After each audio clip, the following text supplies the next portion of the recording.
Vous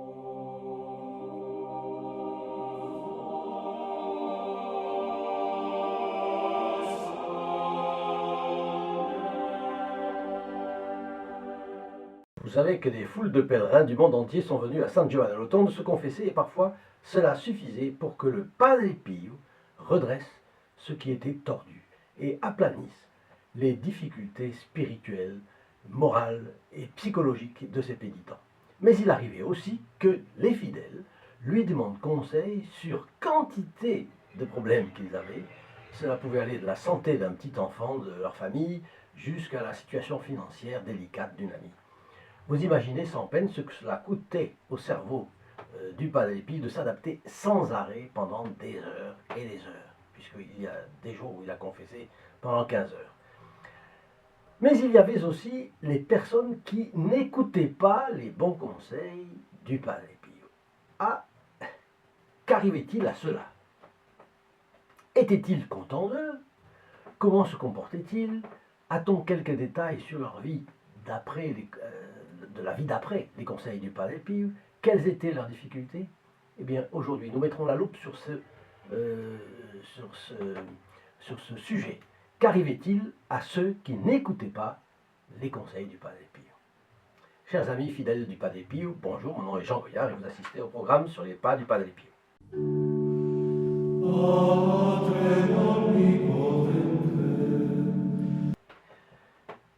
Eh bien voilà, commençons tout de suite avec un des 3 cas que je vais vous raconter aujourd'hui. Une fiancée se présente un jour au Padre Pio et lui expose les graves difficultés qu'elle rencontre dans ses rapports avec son futur mari. Ça commence pas bien. Bon, le père l'écoute et finit par lui dire « Tu ferais mieux de le quitter. Il n'est pas pour toi celui-là. » De retour chez elle, elle n'a pas le courage de renoncer à ce mariage. Chez l'homme, la volonté se rebiffe contre la raison. Cela peut arriver à un peu tout le monde, n'est-ce pas? Certaines décisions ont des conséquences graves, plus graves que d'autres, et le mariage est justement une de ces situations. Pourtant, combien de gens se marient en jugeant simplement à l'impression? Cela peut nous arriver pour des choses qui semblent peut-être moins importantes, du moins que nous considérons comme moins importantes. Certains ont senti sous l'effet d'une grâce, par exemple, qu'ils pouvaient partager ces vidéos du Padre Pio. Et ils se sont peut-être dit qu'ils avaient besoin, eux aussi, des messes qui leur sont promises chaque fois, par exemple, qu'ils font un partage. Mais ils ne l'ont pas fait parce que, sur le moment, peut-être c'était moins important pour eux que de voir quelque chose à la télévision. Peut-être ils se sont laissés prendre par une bricole domestique. Bon, l'esprit a dévié et finalement, il n'y aura pas eu de partage de la vidéo en question. Ils auront perdu l'opportunité d'avoir une messe à leur intention. Et une messe, attention, qu'est-ce que c'est qu'une messe? Vous savez, on ne réfléchit pas. Mais le Padre Pio a parlé de qu'est-ce que c'était qu'une messe. Par exemple, il disait, une messe à laquelle on assiste bien vaut plus que les actes dans un certain moment de tous les saints qu'il y a dans le monde entier en ce moment. On ne se rend pas compte de ce que c'est qu'une messe. On n'a pas l'idée, mais il faut réfléchir. Nous banalisons, nous sommes l'homme banalise. La messe, c'est le renouvellement non sanglant du sacrifice sanglant du Christ sur la croix, sur le calvaire. Son sacrifice qui a été tellement loin que vous avez vu, il a versé tout son sang. Alors, le monde peut se passer de soleil plus facilement que d'une messe. Mais voilà, on ne se rend pas compte. Voyez? Alors, on ne sait jamais ce qui peut se passer comme conséquence de ces actes. Par exemple, vous vous rappelez le songe prémonitoire de Saint Jean Bosco, par exemple, où il se rendait compte qu'une cohorte de gens s'était sauvée à cause de lui, mais il ne les reconnaissait pas tous. Il en demandait la raison à son ange gardien. Et qu'est-ce que celui-là lui a répondu? Beaucoup, il ne les connaissait pas vraiment, mais Dieu savait que leur salut avait dépendu de Saint Jean Bosco. Par exemple, il se promenait le soir, il faisait de l'apostolat de présence en passant, en se promenant, et les gens voyaient 2 prêtres qui passaient comme ça. Ou alors il y avait un jeune converti qui en avait converti un autre. Quelqu'un a pu se convertir en le voyant passer, je disais tout à l'heure, et il venait le voir un jour, et voilà, c'était une personne qui avait été impressionnée par la manière dont ces deux prêtres se tenaient. Donc la conversion, bien sûr, alors une conversion peut en entraîner d'autres, il y a beaucoup de situations. Vous voyez que ce que vous pouvez faire ici, avec un partage de vidéo, c'est absolument phénoménal. Et chaque fois que vous partagez une vidéo, vous savez que vous avez le bénéfice d'une messe pour vous. Pour vous. Alors, la personne partage, et ensuite, peut-être elle tombera sur quelqu'un qui va en partager beaucoup, et ensuite, ça va faire une kyrielle de conséquences, et c'est vous qui aurez été l'intermédiaire salutaire pour toutes ces personnes. Si vous ne l'aviez pas fait, c'est autant de personnes qui disons, seraient restées dans l'ignorance de cette initiative, de la chaîne, et peut-être à un moment décisif de leur vie. Donc vous voyez combien tout finit par être très sérieux. On n'y pense pas toujours, mais tout finit par être important. Donc, je continue le Fioretti du Padre Pio. Les relations entre les deux fiancés, plutôt entre les qui se sont mariés, eh bien, se sont détériorées. Ah non, pardon, c'est un autre cas. Celui-là, les relations entre les deux fiancés se sont détériorées. Et c'est finalement le fiancé qui rompit les fiançailles. Alors, imaginez, la jeune était accrochée pour d'autres raisons. C'était pas peut-être, oui, elle était très éprise, mais bon, le fait est que elle vient de nouveau voir le Padre Pio. Et là, elle est désespérée, éplorée. Elle n'a pas écouté le conseil du Padre Pio, maintenant elle vient se lamenter prenant le temps précieux du Padre Pio qui en a besoin pour confesser d'autres. Alors, quand son tour arrive, elle s'approche du confessionnal. Donc, elle s'approche du confessionnal, le prêtre se rend compte qu'il y a quelqu'un, il ouvre la grille, il la vit et il lui a dit « Vous avez pris votre décision, maintenant partez !» Selon les personnes qui se présentaient, le Padre Pio pouvait être doux ou truculent. Ici, on le voit dans un moment de truculence.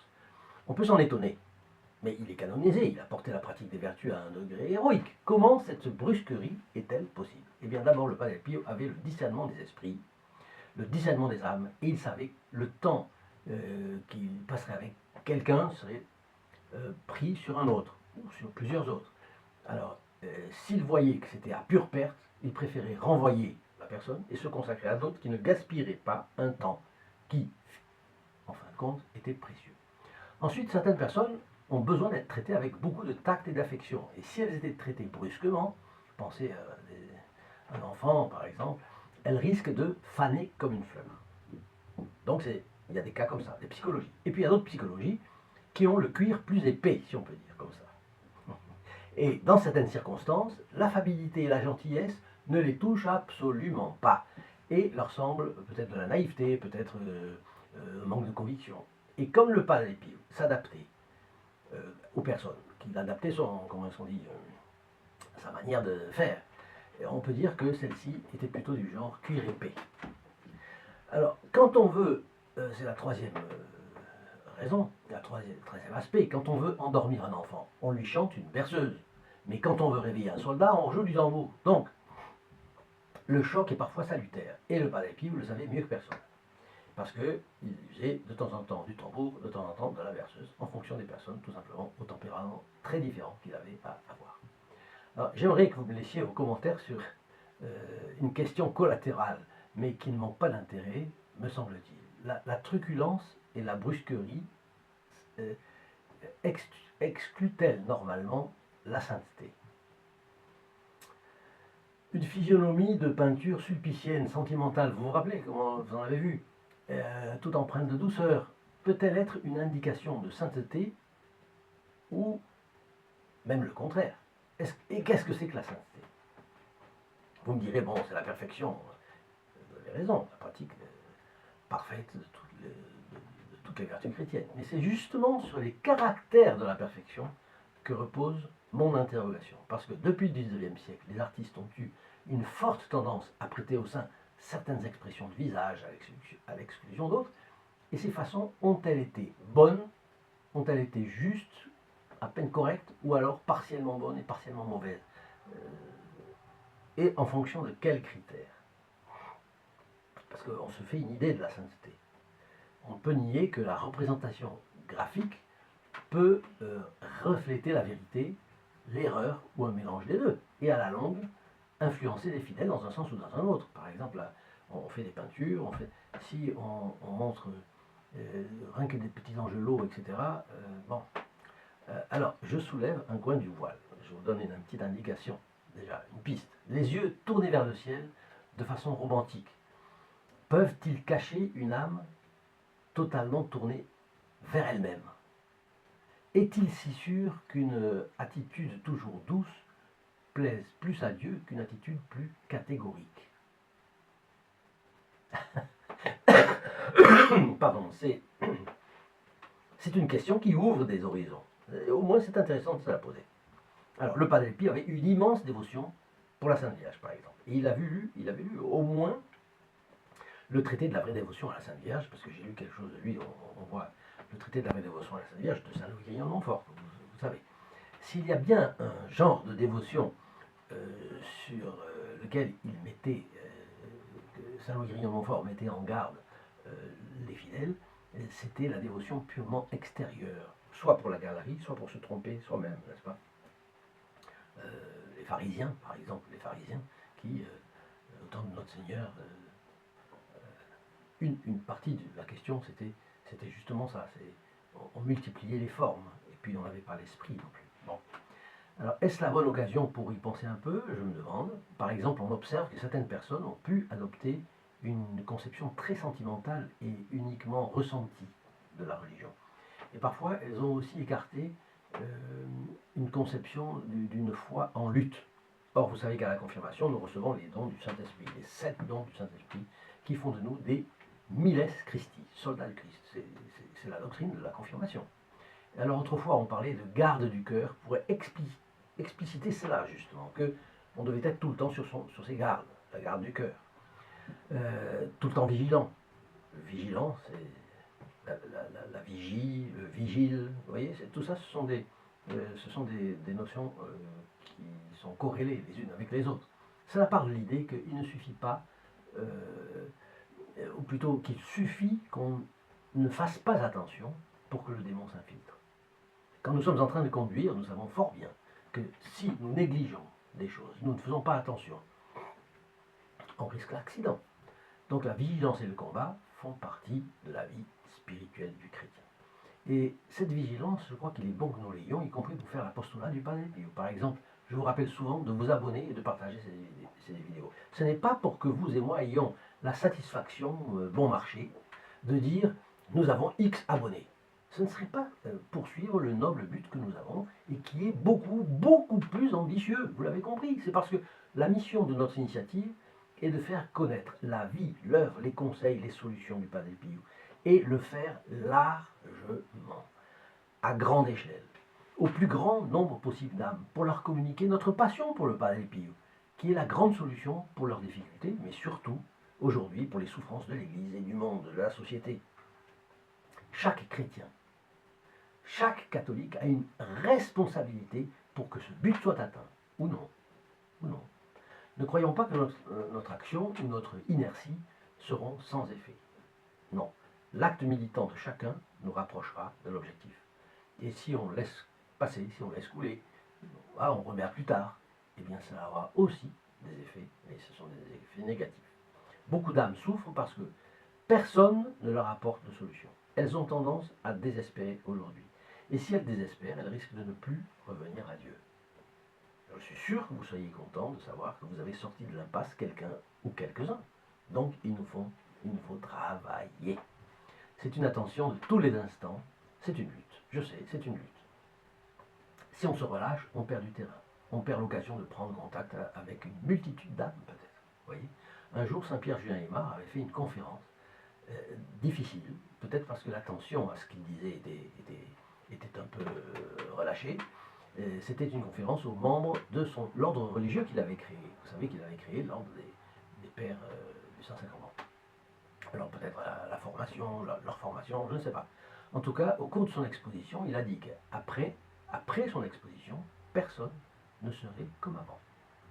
Ni l'orateur, ni ceux qui écoutaient. Parce que en faisant ce qu'il faisait son devoir. Donc après la conférence, ayant fait ce qu'il devait, il serait plus proche du bon Dieu.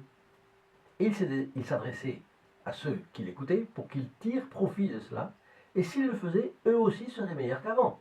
Mais que si certains ne le faisaient pas, ils ne sortiraient pas indemnes de cette réunion. Vous voyez, c'est sérieux. Nous pouvons dire aussi cela, peut-être du travail pour le Padre Pio. Si nous tirons vraiment les conséquences positives de ce que nous pensons, nous allons faire quelque chose de plus pour le Padre Pio, et Dieu en sera mieux servi. Bon, est-ce que vous êtes d'accord avec ça ou pas? Je vous pose la question. C'est pourquoi je vous en prie, partagez ces vidéos à vos proches, à vos amis, à vos relations, sur les réseaux sociaux. Vous en avez plein. Allez voir la page des protégés du Padre Pio aussi, dans la description de cette vidéo en bas. Là, vous allez voir le lien st-padre-pio.fr, hein, et vous verrez là les bénéfices que reçoivent les membres de ce groupe. Et vous verrez en même temps les soutiens qu'ils peuvent donner à l'apostolat du Padre Pio. Et plus vous aiderez la chaîne à progresser, et bien plus vite nous arriverons à bon port. Parce que nos pays sont en décadence, la corruption morale est généralisée, et on peut se demander avec quel regard le Christ voit-il cela, lui qui a versé son sang pour que cela n'arrive pas. Est-ce qu'il ne dit pas « que utilitas in sanguine meo », c'est-à-dire à quoi sert le sang que j'ai versé. Passons à notre deuxième fiolette du jour, donc. Et c'est encore une affaire d'amoureuse. Aujourd'hui, on est gâté. Alors, une jeune fille tombe amoureuse d'un officier de l'armée qui, lors de la Deuxième Guerre mondiale, est devenu sourd à la suite d'un bombardement. Bon, il n'y est pour rien. Il a même eu une attitude peut-être héroïque. Le fait est que Wanda Sellar, nous en avons parlé déjà ensemble, elle est fille spirituelle du Padre Pio. Son nom de Sellar indique peut-être une origine tyrolienne. Vous voyez, elle est tout à fait au nord de l'Italie, cette partie du Trentin qui touche l'Autriche. Wanda Sellar est fille spirituelle du Padre Pio. Elle est tante de la fiancée, et c'est normal. Elle aime le Padre Pio, elle sait qu'il est de bons conseils, et donc elle vient lui parler de cet éventuel mariage, n'est-ce pas? Le Padre Pio déconseille le mariage. Il déconseille le mariage, et Wanda Sellar le rapporte à la jeune, bien entendu. Mais la jeune ne veut rien entendre. Elle est vraiment éprise de cet officier, elle se marie. Alors, combien et combien font la même chose aujourd'hui? Personne n'ignore ce genre de situation, elle est tellement fréquente. Vous en connaissez, j'en connais. Les jeunes générations ont des réactions très spontanées, elles ont tendance à écouter leurs inclinations et seulement leurs inclinations. Il y a tant de bonnes raisons, parfois des prétextes pour que ceux qui n'aiment pas se raisonner un peu ne se raisonnent pas. Voilà. Et parfois, donc, la catastrophe est inéluctable. Qu'est-ce qui s'est passé? Quelques années plus tard, Wanda Sellar raconte au Padre Pio que Cettina S, on n'a pas donné son nom, on a juste son prénom et l'initiale de son nom, eh bien, elle a été finalement agacée, je ne sais pas. Elle a quitté son mari à cause de la tension permanente qui était causée par la surdité de son mari. Voilà. Alors, on comprend que ça puisse gêner. Est-ce une bonne raison pour abandonner son foyer? Vous savez que quand on est marié, on est responsable du salut de son conjoint. C'est la doctrine du mariage. Alors, cela aussi doit entrer en ligne de compte au moment d'envisager son mariage. Mais elle était prévenue. Bon, ayant écouté la nouvelle, donc elle avait abandonné son mari, le Padre Pio commenta. N'y avait-elle pas pensé avant? Elle n'en savait rien de la surdité de son mari. Alors, Vanda Sellar, sa fille spirituelle, lui dit: oui, bon père, en effet, vous aviez déconseillé ce mariage. Et lui avait transmis. Et alors le capucin ajoute: les conseils qu'on ne paye pas ne sont pas appréciés. Il avait un bon sens paysan, n'est-ce pas? Voilà notre capucin.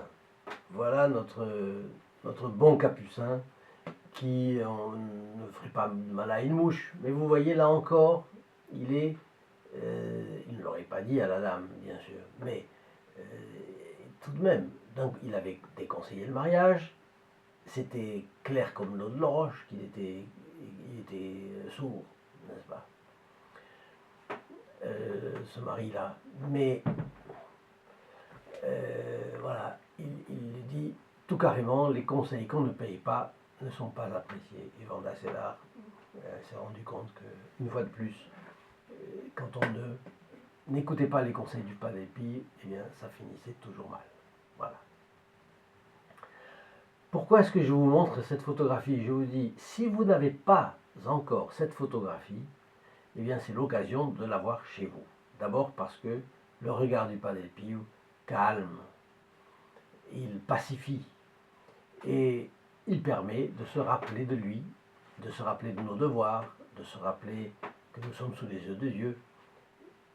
Et l'avoir chez vous, dans un moment, dans un endroit bien placé, vous permet d'être toujours en présence du Padre Pio. D'un autre côté, les personnes qui passeront chez vous, eh bien, elles verront le Padre Pio, son regard. Et on sait par expérience que les personnes qui voient le Padre Pio, la première fois, elles ont un tilt.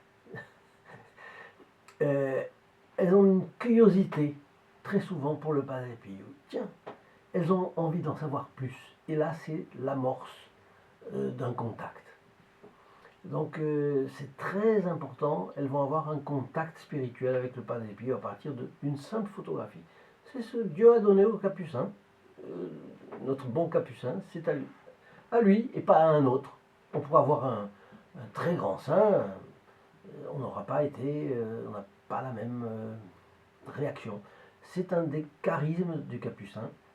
Le Padre Pio, eh bien voilà, du capucin, de notre capucin. C'est un charisme, il attire avec son premier regard. Voilà. Et puis après, de fil en aiguille, les gens s'intéressent, vous demandent, et ça peut faire de l'apostolat auprès des vôtres, auprès de ceux qui vous sont chers, auprès de ceux qui passent chez vous, un facteur, n'importe qui. Vous voyez, c'est un pompier qui passe en fin d'année, il faut l'avoir. Mais je vous en prie, ceux qui l'ont déjà, qu'ils ne saturent pas notre système de téléphone qui est déjà très précaire, qui n'arrive pas toujours à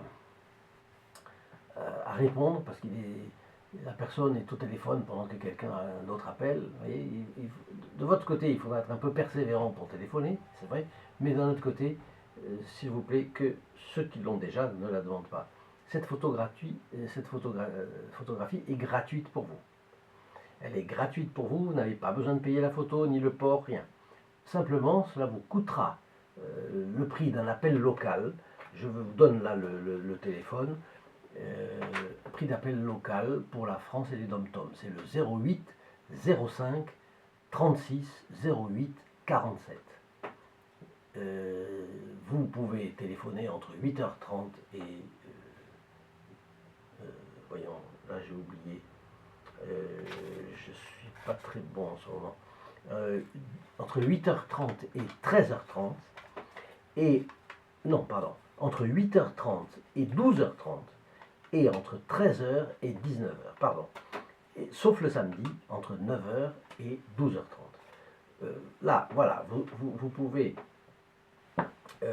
donc facilement vous procurer cette photographie, et vous l'aurez chez vous, vous ferez de l'apostolat, et si quelqu'un, vous pensez que quelqu'un serait intéressé, eh bien donnez-lui le numéro de téléphone ou envoyez-lui un petit lien qui lui permettra d'avoir contact avec ces vidéos, parce que lui aussi pourra recevoir sa photographie. Voilà.